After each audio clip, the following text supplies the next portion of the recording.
Hello. स्वागत है आप सभी का GK RWA स्टडी पर। मेरा नाम निधि।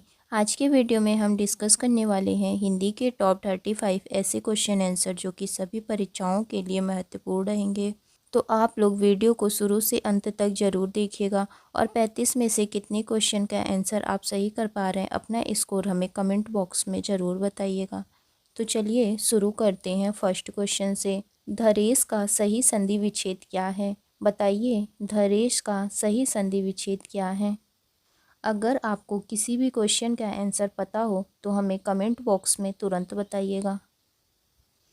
ऑप्शन सी इसका राइट आंसर होगा। धरा धन ईस धरेश का सही संधि विच्छेद है और इसमें गुण संधि है।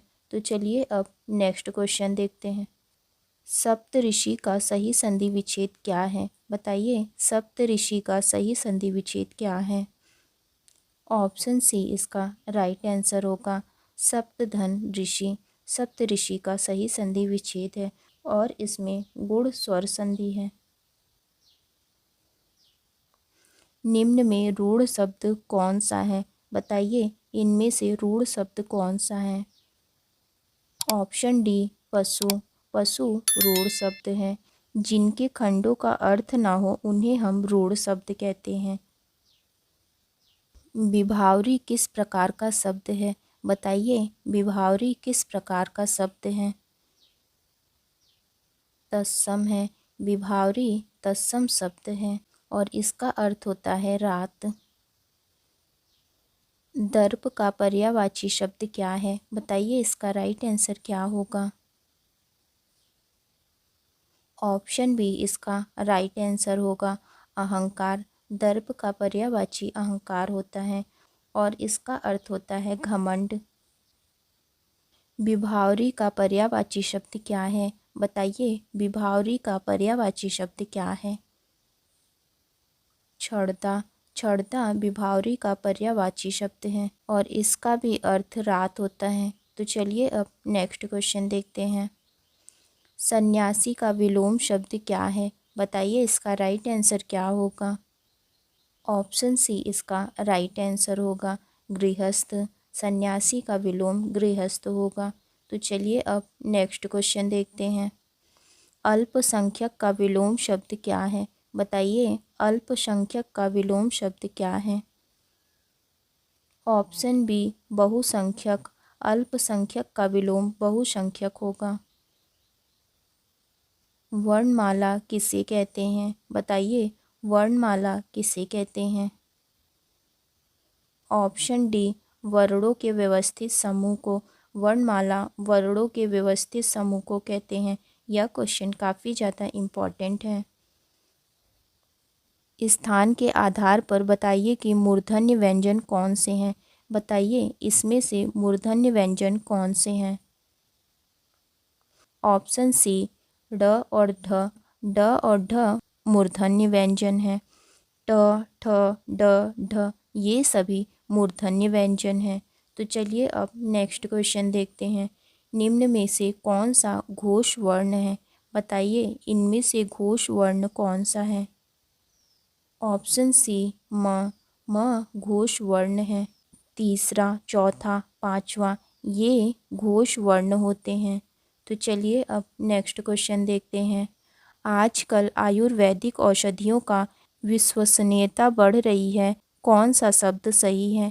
बताइए इसमें से आयुर्वेदिक का सही शब्द कौन सा है? ऑप्शन बी इसका राइट आंसर होगा। आयुर्वेदिक का सही शब्द ऑप्शन बी होगा।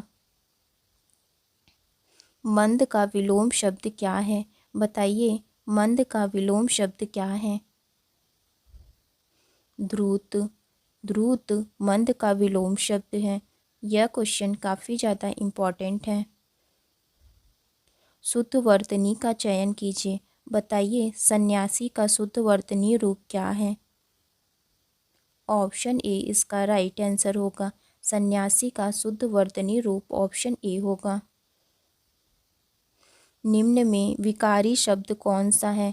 बताइए इनमें से विकारी शब्द कौन सा है? लड़का। लड़का विकारी शब्द है। जिन शब्दों को तोड़ा जा सके उन्हें हम विकारी शब्द कहते हैं। तो चलिए अब नेक्स्ट क्वेश्चन देखते हैं। सभा में 20 लोग थे, इनमें विशेषण का कौन सा भेद है? बताइए, इनमें से विशेषण का कौन सा भेद है? ऑप्शन डी अनिश्चित संख्यावाचक। सुमित सो रहा है वाक्य में क्रिया का कौन सा भेद है? अकर्मक क्रिया है। सुमित सो रहा है इस वाक्य में अकर्मक क्रिया है। तो ध्यान दीजिएगा, ऑप्शन ए इसका राइट आंसर होगा। वाच्य कितने प्रकार के होते हैं? बताइए, वाच्य कितने प्रकार के होते हैं? 3 प्रकार के होते हैं। वाच्य 3 प्रकार के होते हैं।